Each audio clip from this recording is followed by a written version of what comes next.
Hello, everyone. So last week we looked at the rights revolution that happened during the 1960s and how social movements during this era led to real change in terms of legislation and in terms of court decisions.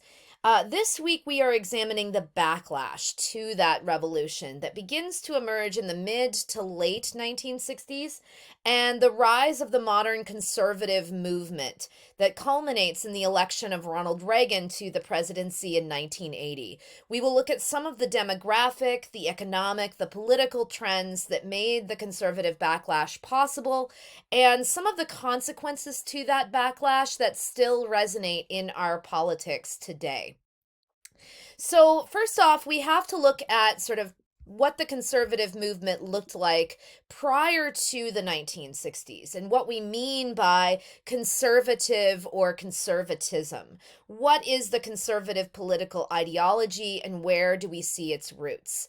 Generally, conservatism describes a political philosophy that favors maintaining or going back to, returning to quote unquote traditional values. Tradition can refer to religious or cultural or nationally defined beliefs and customs.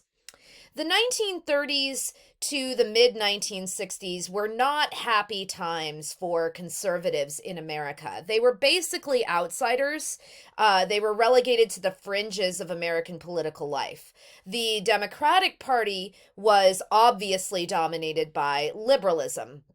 The Republican Party was dominated during these years by a moderate Eastern establishment, and conservatives were divided amongst themselves. They couldn't really agree on a program or an agenda. Some remained isolationist and laissez-faire economists long after most Americans had embraced a strong U.S. presence in the world and the idea that the government should be playing an active role in the economy. Conservatives tended to spend a lot of their energy attacking overwhelmingly popular New Deal social programs and kind of this interventionist foreign policy that Americans committed themselves to during the Cold War.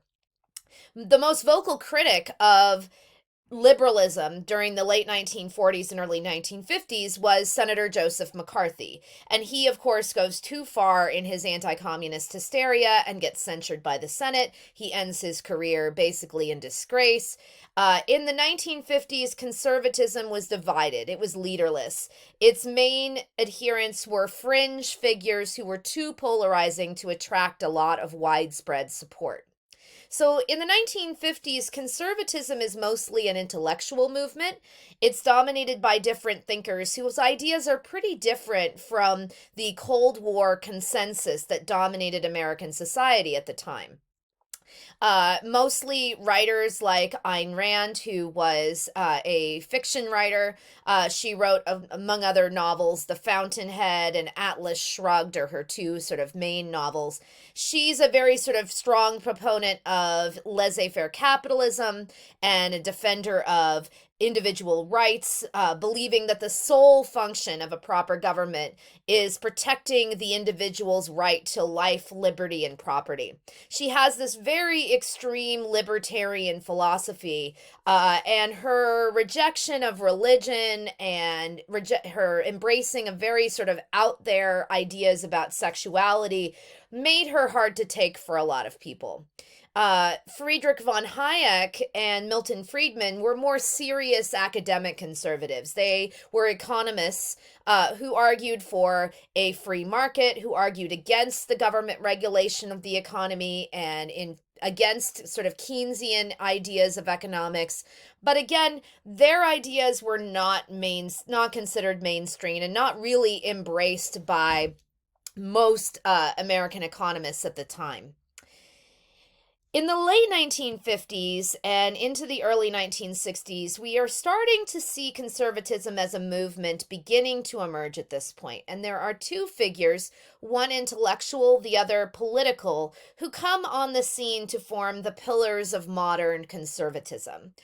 So the gentleman on the left here, William F. Buckley Jr., he founded a group called a magazine called the National Review, and a very important early conservative group called the Young Americans for Freedom. And it's Buckley who kind of helps to bring the divided conservative movement together. Part of the problem with the conservative movement is that it was attempting to unite under a single banner two somewhat contradictory ideologies. Libertarians, on the one hand, believed in very low or no taxation, a completely free market, and most importantly, a very small, minimal government that is only very minimally involved in people's lives. The other wing of the conservative movement were religious conservatives, or what we might call social conservatives today. They also kind of believed in low taxes and a free market, but they wanted the government to be very active in regulating people's personal morality and in promoting quote unquote Christian values. And in that sense, they're very different from the kind of government that libertarian conservatives wanted. Buckley argued that you could bridge the gap between these two, that both big government and the welfare state were undermining human autonomy. They were undermining economic freedom, but also undermining morality. And bringing these two sides together was really crucial for the success of the conservative movement. So he's kind of the intellectual foundation for modern conservatism. Barry Goldwater, the gentleman here on the right, he became the second pillar for modern conservative movement. Goldwater was an authentic conservative. He even had the nickname Mr. Conservative. He advocated positions that were far to the right of most of his Republican colleagues at the time. Goldwater gets overwhelmingly defeated in the 1964 presidential election. President Johnson at that time was still very popular. He's the incumbent, and he is able to paint Goldwater as an extremist and kind of, a nut job, a crazy person. Still, his candidacy had a real impact on the conservative movement. It energized a whole generation of conservative activists who are later going to go on to serve in later Republican administrations. They're going to found organizations on the right. We see in 1964 the emergence of Ronald Reagan as a major political figure. And Goldwater's candidacy really was the culmination of a grassroots effort by conservatives to take over the Republican Party and to transform it into a truly conservative organization, to move it to the right. And this was how Goldwater was able to secure the nomination, basically through the efforts of ordinary people, particularly in places like Orange County in California, who were able to take over state party organizations and mobilize a massive get out the vote effort. Conservatives, as we're going to see, were also able to successfully capitalize on major economic and demographic shifts happening in America. And I'll be talking about those in just a minute. So 1964, Goldwater ends up, sort of being overwhelmingly defeated in the 1964 presidential election. But by 1968, the country had begun to shift. All of the turmoil of the 1960s, Johnson's very unpopular involvement in the war in Vietnam, and, just the kind of turmoil that's racking the country brings to the fore a new voice, or at least an old voice coming back and sort of rebranding himself as new. And that, of course, is Richard Nixon. Richard Nixon is elected as president in 1968. And in 1968, it's kind of a little bit of a comeback because, of course, Richard Nixon had been very active in politics before. He had gotten all the way up to being Eisenhower's vice president. And he had a very active career as vice president. And he had run for president in 1960 against JFK, and he was narrowly defeated in that election. Then in 1962, he tried to run for governor of California. He suffers another defeat in that race, and he ends up sort of retiring, at least officially, from politics in after that defeat in 1962. He said in his concession speech, he kind of blames the media for his loss, and he sort of said angrily in his concession speech that this was going to be his last press conference, and he claimed that you won't have Dick Nixon to kick around anymore. So he sort of, kind of unofficially retires from politics at that point, but he begins to kind of gradually sort of claw his way back into building up his base in the Republican Party throughout the 1960s by campaigning for other candidates. And so by 1968, he is, sort of able to stage this comeback. And he campaigns in 1968 on this theme to restore quote unquote law and order to America. And this was appealing to a lot of voters in the late 1960s who were angry and tired at seeing all of the violence, all of the hundreds of violent riots that had taken place across the country in the previous few years. In earlier in that year, in April of 1968, Martin Luther King is assassinated, and there was rioting that happened in the wake of that tragedy. And so Nixon campaigns on this law and order theme and is able to, sort of capitalize on that kind of anti-protest movement. He gets criticized a little bit during the campaign for claiming this idea of law and order as kind of a subtle way to appeal to white racial prejudice.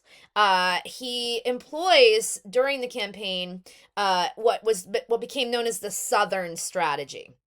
And this is a strategy, the law and order sort of theme really appealed to conservative white Southerners who had traditionally voted Democratic, but who were deeply angered by the Democratic Party's support for the civil rights movement. And the Southern strategy is going to prove to be very, very effective in subsequent elections, and it's going to become a staple for the conservative movement going forward.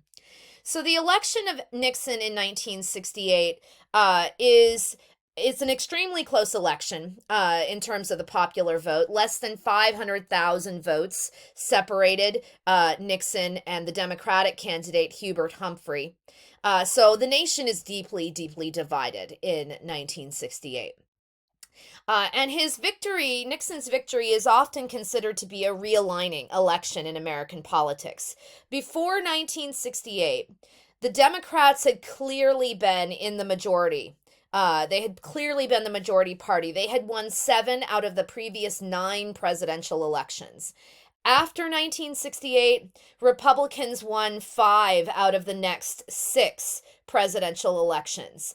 And as of 2004, they won 7 out of the last 10.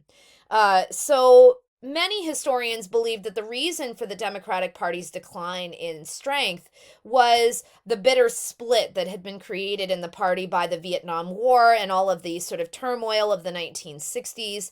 A lot of white Southern Democrats, and especially their children, are going to shift to the Republican Party over the next 2 decades. So it's a turning point in that it ends this 30-year era of liberal reform, going all the way back to FDR and the New Deal. His appeal to what he called the silent majority began to attract a lot of the former members of the New Deal coalition that we had talked about before, so he gets the support of white Southerners. He also starts to win over middle and working class Americans. And it also represents a shift away from the kind of interventionist American foreign policy that had led us into the quagmire of Vietnam. And above all, the election in 1968 meant that Americans were tired of the turmoil of the decade and they were looking for a less intrusive government. Now, of course, Nixon comes in. The thing that Nixon is, most known for is the Watergate scandal, which ends his presidency. He is brought down by what was, to that date, the worst political scandal in American history. So why does it happen? What are some of the factors contributing to Nixon's downfall? There were, of course, more immediate causes of the scandal, and then also long-term trends that contributed to Watergate. So what exactly happened? This is just a very brief synopsis. It is a fascinating episode in American history, and if you are at all interested in it, I would highly urge looking into more of the details because it is really, really intricate and interesting. So on June 17th, 1972, 5 men were arrested in the middle of the night for breaking into the offices of the Democratic National Committee in the Watergate office building in Washington, D.C. And when a couple of reporters from the Washington Post, Bob Woodward and Carl Bernstein, begin looking into the backgrounds of these 5 men, they discovered that among those involved were former employees of the Committee to Re-elect the President, the CRP, sometimes referred to as CREEP. True to form, President Nixon had chosen to base his re-election efforts inside the White House itself rather than let the Republican National Committee handle things. Nixon was very sort of known for micromanaging things. So one of the burglars, it turned out, had actually worked inside the White House itself at one point. And they had been paid, moreover. Woodward and Bernstein follow the money, and turns out they had been paid for this break-in by a secret fund of the Committee to Re-elect the President. And this fund was controlled by members of Nixon's White House staff. So early in 1973, the Watergate burglars go on trial. And one of the defendants, a man named James McCord, under questioning from the judge, he agrees to cooperate with the grand jury and a special Senate investigating committee that had been set up to look into all of this. His testimony opens up a floodgate of confessions from other witnesses, and they reveal one illegality after another. Eventually, the White House counsel, a man named John Dean, comes forward and says that President Nixon had tried to cover up the White House involvement in this affair. So essentially, there are two different scandals here. There is the pattern of abuses of power involving the White House and the Committee to Re-elect the President, which included, but was not at all limited to, the Watergate break-in. There were all kinds of dirty tricks that the Committee to Re-elect the President was trying to conduct during this presidential campaign that's going on in 1972. They include things like wiretapping government officials and reporters. They even tried to break into, and they successfully broke into the office of the psychiatrist who was treating Daniel Ellsberg, the man who had leaked the Pentagon Papers. So there was this whole sort of, campaign of dirty tricks going on. The other scandal, and the one that really brings Nixon down, is the way that his administration tries to manage the investigation into these abuses. And this is the pattern of behavior that became known as the cover-up. Nixon probably did not know about the break-in at the Watergate office building in advance, but he was very heavily involved in illegal efforts to try to cover it up. So that's really sort of how this kind of all unfolds. Now, Nixon, at all this time, and this is going on for several years, Nixon continues to insist he is innocent of all this, but when it comes out that the White House had basically recorded virtually every conversation in the Oval Office during this period in question, there were tapes. The investigation quickly centers on what's on those tapes. We need to find out what was said in these meetings in the White House. What did they know and when did they know it?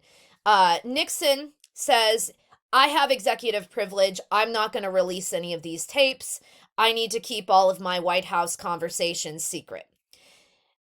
His refusal to release the tapes leads to the House of Representatives beginning to explore the possibility of impeachment. Finally, there's a legal case that goes to the Supreme Court, Nixon versus the United States. And the Supreme Court rules unanimously that Nixon has to release the tapes. And the tapes, of course, provided the quote unquote smoking gun that irrefutably proved that he had been involved. 3 days after the break in, there was a recording that said that the president ordering the FBI to stop its investigation into the break in. And so it was pretty clear that he was going to be impeached and that he would probably be convicted by the Senate. For several days, it's not clear what's going to happen. And there's all this other sort of shenanigans where Nixon tries to fire a special counsel who's investigating things, and it's, all very, sort of dramatic. Finally, on August 8th, 1974, he announces he is going to resign the presidency. He leaves the office the following day, and his vice president, Gerald Ford, assumes the office of the presidency. Ford ends up granting Nixon a pardon. And this is a very controversial move to this day, as it resulted in Nixon not being prosecuted for his illegal activities. And it ends up reinforcing the idea that soon, very quickly gets adopted by Nixon and his supporters, that the president is somehow above the law. Nixon famously declared, of course, later in an interview that when the president does it, that means it's not illegal. So the impact of Watergate on Americans' political attitudes is that it really creates a lot of cynicism and disillusionment among the American public.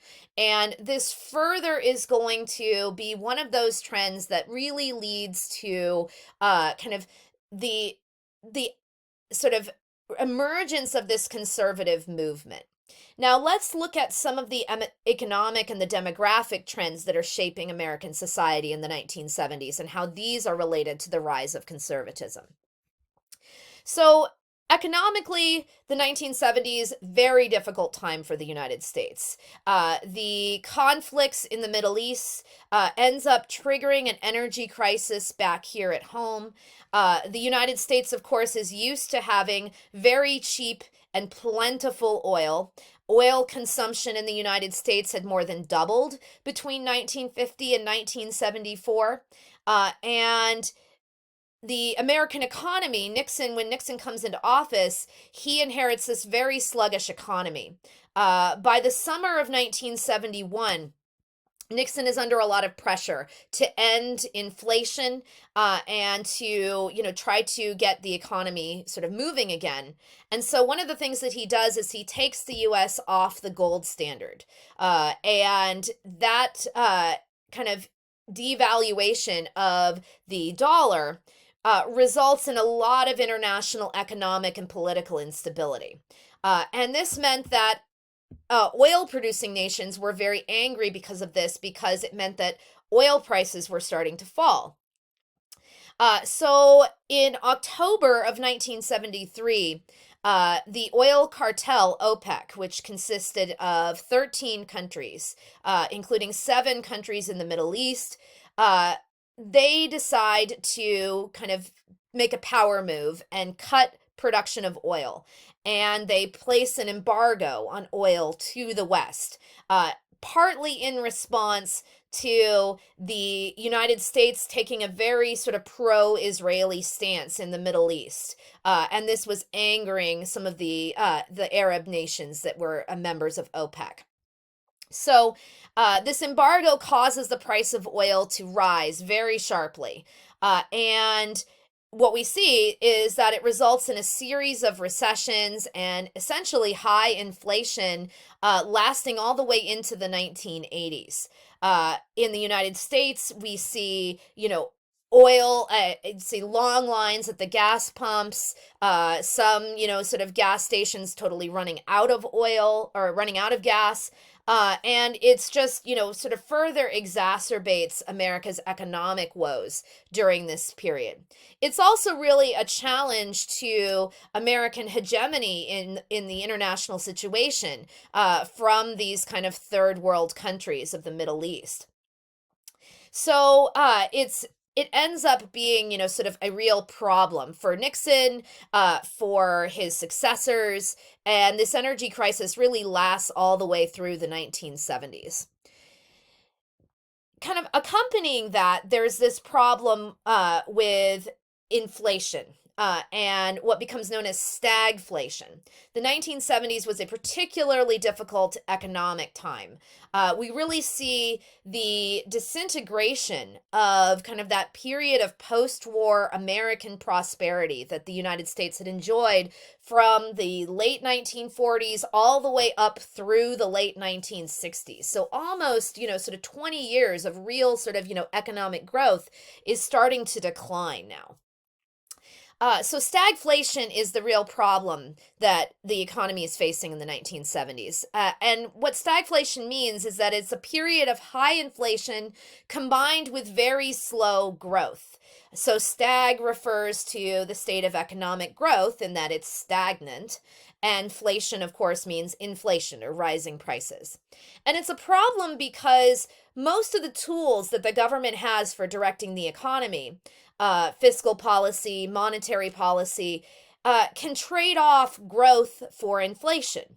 Either if you've got high inflation, you try to slow economic growth, or you allow inflation to go up a bit while generating more economic growth. So stagflation creates this policy bind in which anything you try to do to correct one thing is going to make the other problem worse. And so it's a real sort of issue for the American economy during this period.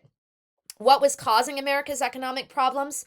Partly the oil embargo, partly, the budget deficits, partly there's a global food shortage going on. So some of these things are kind of outside our control largely. And all of this starts to, kind of the long-term effects of this 1970s inflation. There are a couple of things that we start to see emerging out of it. We see new attitudes towards credit, and particularly credit cards. Credit cards kind of are becoming a thing now in the 1970s. It makes it very easy to borrow. And of course, saving money doesn't make a lot of sense in an inflationary economy. So Americans are starting to buy more on credit. And there's a new focus on investing, particularly in the stock market and in money markets. It's a lot easier to risk your savings in a money market fund than leaving them in a bank. But as you can see in this chart here, this chart's what is known as the misery index, which is basically just the rate of inflation combined with the rate of unemployment. And it sort of generally gives an index of, how people are feeling about the economy. And as you can see, it's not good throughout most of the 1970s. It's rising quite a bit, and it's really causing, some real severe economic hardship. Another sort of major trend that we see going on in the 1970s that's contributing to the rise of conservatism is the rise of this region in the country known as the Sun Belt. As you can see on the map here, the Sun Belt stretches all the way across the lower third of the country, from California in the west to South Carolina and Florida in the east. The Sun Belt is largely suburban, and in the 1970s, we start to see cities in this region of the country, Los Angeles, Phoenix, Houston and Dallas, Atlanta, big cities in Florida. We start to see these new cities kind of getting all this new development and new businesses. So in the 1970s, this region of the nation is booming, while the older industrial north, the so-called Rust Belt, is starting to go into serious decline. some of the reasons for this had to do with changing demographics. In the 1960s, you have the rise of the suburbs. 1950s and 60s, the rise of the suburbs. So the cities are starting to become economically poorer and racially darker, while suburbs are becoming richer and whiter. People are beginning to head south for a variety of reasons. You've got retirees moving to warmer climates. You've got the growth in the military, and most military bases were concentrated in the Sun Belt. And a lot of people, after serving their time in the military, decide to remain. Defense industries, aerospace industry, all are concentrated in places like Southern California and Texas and Alabama and Florida. These attract thousands of workers to come in and fill all of these new suburban communities. And industrial workers who've been laid off from their factory jobs in the Rust Belt are coming south. They're coming to places like Texas and Florida to find jobs. We're starting to see a shifting economy, particularly in states of the Deep South, which had previously been very agriculturally based, right? Now we're starting to see a much more high tech, much more service, much more industrial economy in this region. There's a favorable business climate for a lot of these states. The warm weather, the abundant resources attract a lot of development and people. There are not as much of a union presence in this region. So southern and western governments are really sort of promoting a much more sort of less regulatory economic system. And so state governments are kind of bringing companies and factories into the region and offering them all kinds of special incentives. Uh, it's also really promoted by the government as well. This ends up being ironically, a very anti-big government region of the country, but it's heavily dependent on federal contracts and federal assistance. So you've got large-scale businesses, the oil industry, the defense industry, technology firms, all are very much dependent on federal programs and spending for their success. Politicians in this region of the country cultivate these links. They get lots of money coming in for their military bases and their, sort of industries that are linked to the defense industry. The space program is like probably the best example of this. Government being used as a tool for regional development. So, there's a reason why the nation, most of the nation's space program is concentrated in this region: Southern California, Texas, Alabama, Florida. It's all been promoted by these southern state governments, and it's also, the federal government is playing a role here as well. So the Sun Belt becomes kind of the seedbed of the modern conservative majority, and the foundation for a whole generation of Republican dominance in national politics. All of the economic growth that the Sun Belt was experiencing brought in more people, which means that you get more congressional seats, which means that you get more electoral votes, which means that you get more political power. Every president elected from Johnson in 1964 to all the way up to George W. Bush in 2004 came from the Sun Belt region. So the solid Democratic South, a thing of the past. It's no longer a thing. And the Republican Party really reaps the benefits of all this. All of this economic development means that people have money to donate, and they donate it to Republican politicians. So now this is a new kind of conservatism. It's no longer a conservatism of wealthy elites in the Northeast. It's now much more populist. It's now much more middle class, more anti-establishment. And we also see during this period a widespread religious revival accompanying the rise of conservatism as well. Some people have called this the Third Great Awakening.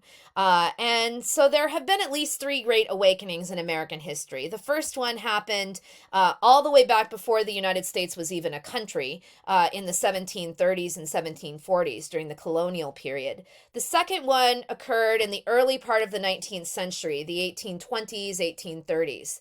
The Third Great Awakening, some people have argued that this is really something from the 1970s and going all the way up to the present, you might say. Uh, so, what happens with American Christianity during the 1970s? We start to see a new revival of evangelical Christianity. We see the rise of the first megachurches. We see televangelists becoming very popular and a lot more religious media out there. We see a growth in Christian schools in response to efforts to integrate public schools and things like banning school prayer. So rather that a lot of white Southern supremacists, rather than send their kids to a integrated public school, decide, hey, let's start our own kind of Christian school, and we won't have to, sort of integrate that because it's going to be a private school. And so we start to see kind of this being linked to politics really throughout the 1970s.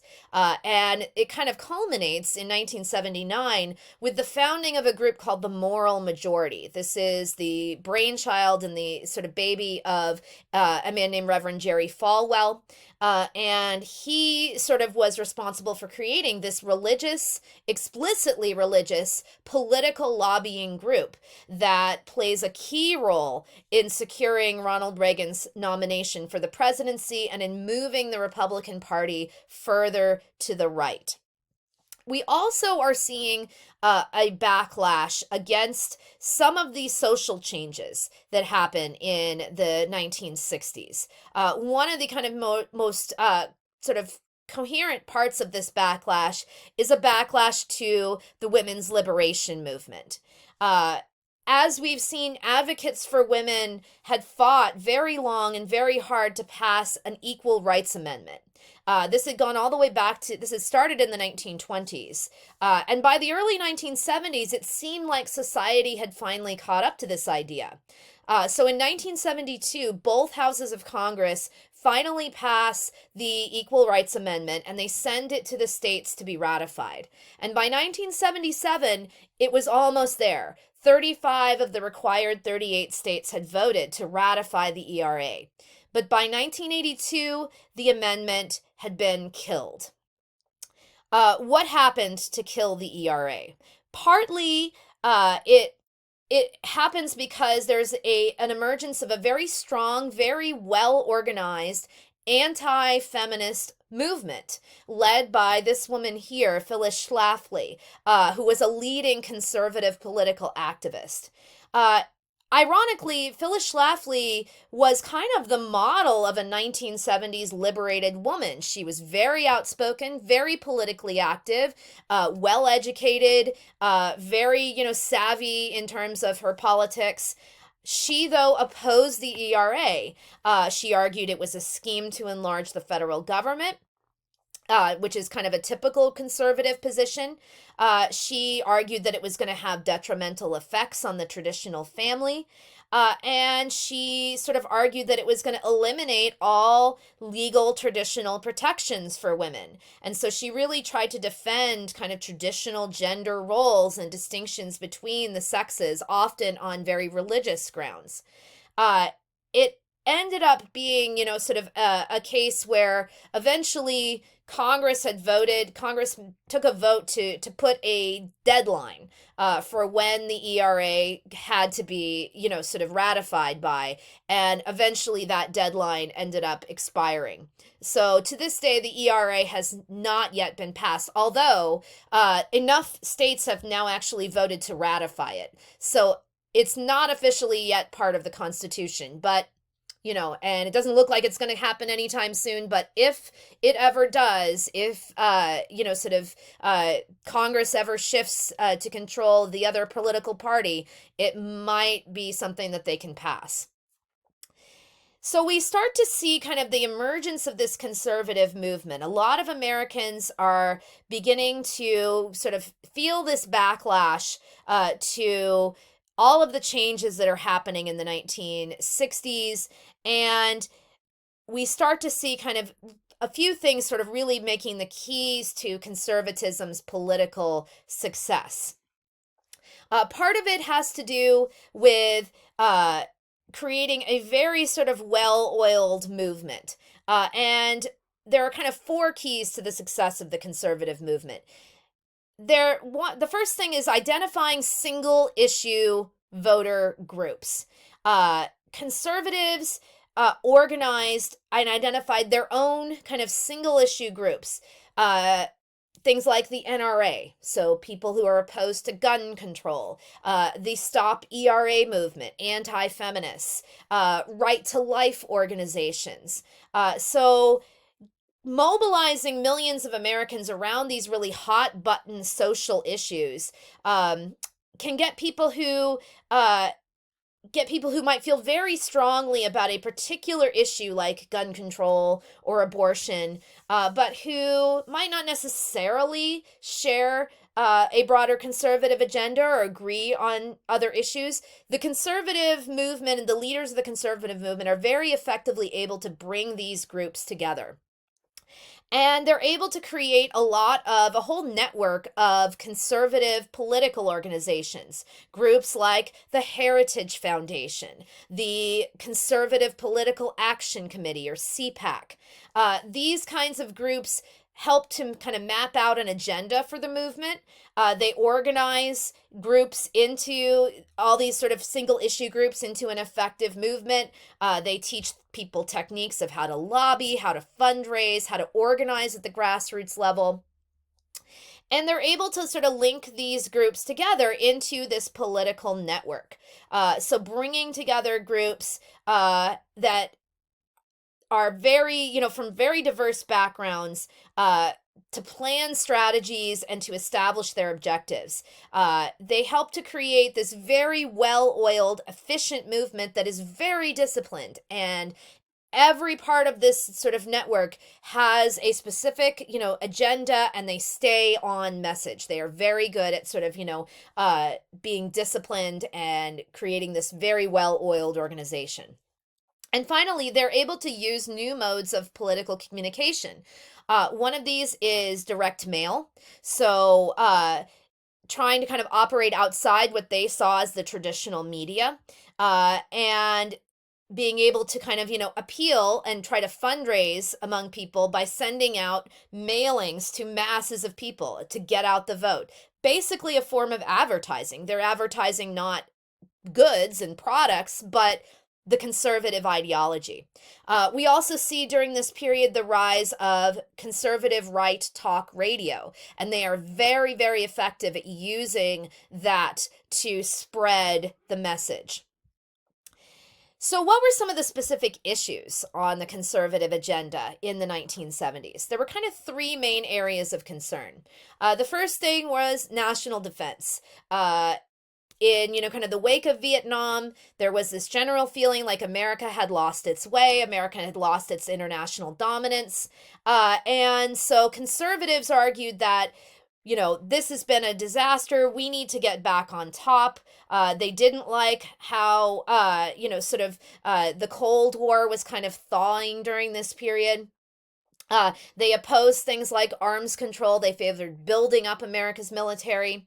And sort of bringing in, as we're going to see, Ronald Reagan in 1980 kind of is the culmination of this.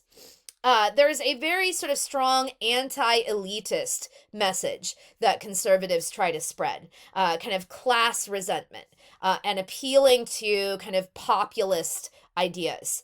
And so conservatives in the 1970s are able to sort of link themselves through very effective messaging with quote unquote ordinary folks, and paint the Democrats and the liberals as being snobby and elitist. And so they're able to, sort of do this through a variety of ways. Finally, the third sort of area that they tackle is quote unquote family values. They sort of charge the liberal establishment with immorality, of undermining traditional ideas of authority. And so there's all this backlash to some of the social reforms and the social progress that had been made during the 1960s. We see kind of anti-LGBTQ movement emerging. We see sort of protests about textbooks being taught in schools.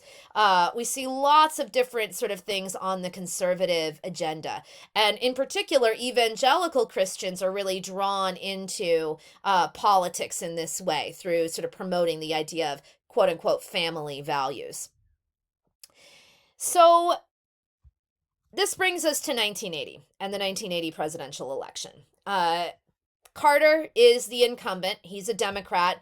He's coming into the election with a disapproval rating of 77%. Some of this has to do with the economic problems that are continuing. Some of it has to do with an international crisis that's going on, the Iran hostage crisis that Carter does not seem able to solve. And he doesn't really do much to kind of, inspire people or give them hope at this point. He's facing Ronald Reagan, who, of course, had started his career as an actor in Hollywood, and he had then become a politician. He had served as the governor of California for 8 years, and he kind of takes on he becomes kind of the heir to the conservative movement, to Barry Goldwater. And so he's able to, sort of win the support of a lot of these religious conservatives, a lot of the kind of, economic conservatives.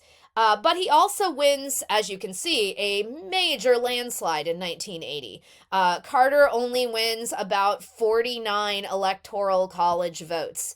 And it's a total landslide for Reagan in 1980, partly because he is very able to kind of skillfully use the media. He has this very easygoing kind of grandfatherly appeal, and he's able to contrast himself with Carter very effectively. So he wins this landslide. So he comes into office, and in his inaugural address, he declares that government is not the solution to our problem. Government is the problem. And this is very much reflective of this conservative ideology, right? That stresses private enterprise, private initiative over public or government solutions. So Reagan's coming in really hoping to kind of take the country back to the 1920s and kind of a limited government, an economy that's mainly controlled by corporations, and that is, sort of advocating for quote unquote traditional cultural values. So he very much tries to halt or even reverse a lot of the accomplishments and the legacies of the New Deal. He's also coming in as a Cold Warrior. He's very much rooted in the Cold War tradition. He has a long history of anti-communism.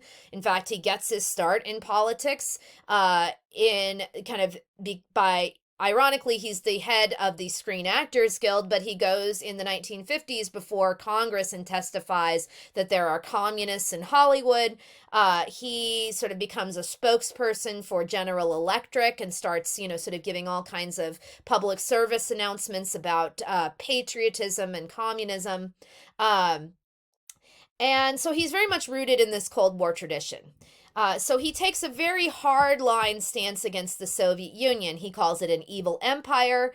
And we're going to explore his approach to fighting the Cold War later on this week when we look at some political cartoons that have to do with sort of Reagan and how he sort of fought the Cold War. So we'll get into more of that later this week. And he although he, sort of was ostensibly a conservative and argued for small government, he proposes unprecedented defense spending for building up America's military. Over a 5-year period, he advocates increasing America's military budget to $1.6 trillion. And so he essentially is sort of, trying to, as we're going to see, kind of one of the strategies is to try to bankrupt the Soviet Union into ending the Cold War. Whether that was effective or not is another question. So the conservative Republicans are under Reagan. They have now assumed power by 1980. What do they try to do domestically with that power?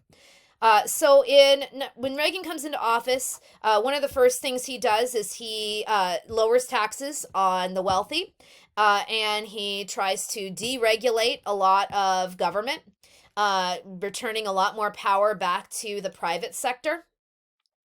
And this is, of course, a classic conservative position. Conservatives want a smaller government that's less involved, at least when it comes to financial issues, in people's lives.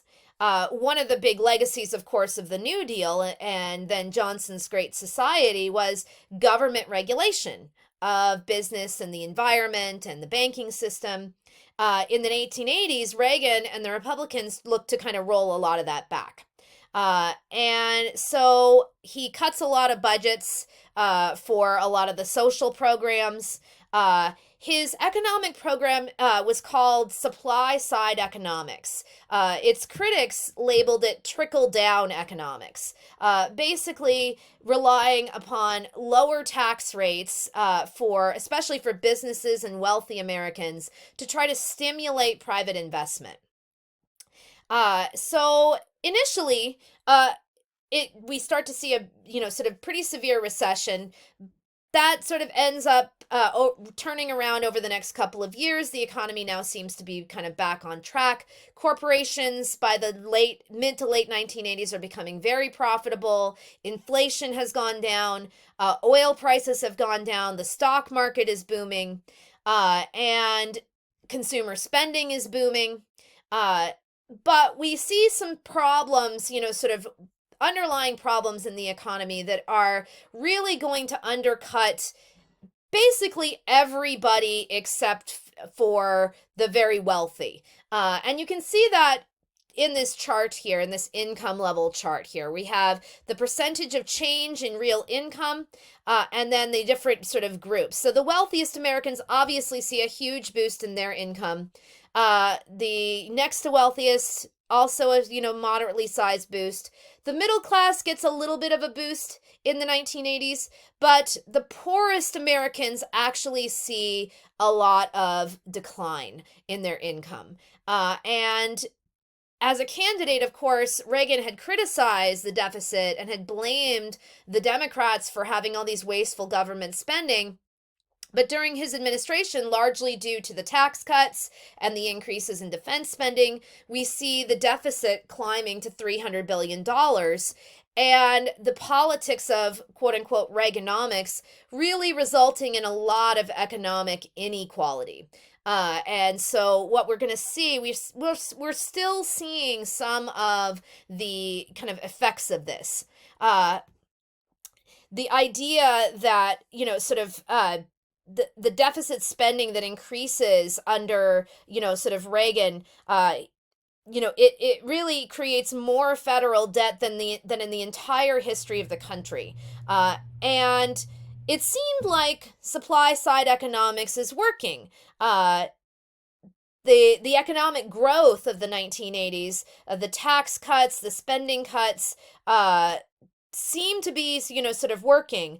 But actually, in reality, if you look at the data, and we can now look back at the data, and from kind of a sort of the last essentially kind of 40 to 50 years, and we can see that since 1949, the nation's annual real growth has been at least over a percentage point, over 1 percentage point higher under Democratic administrations than under Republican administrations. The total job growth averages about 2.5% annually under Democrats, compared to barely over 1% under Republicans.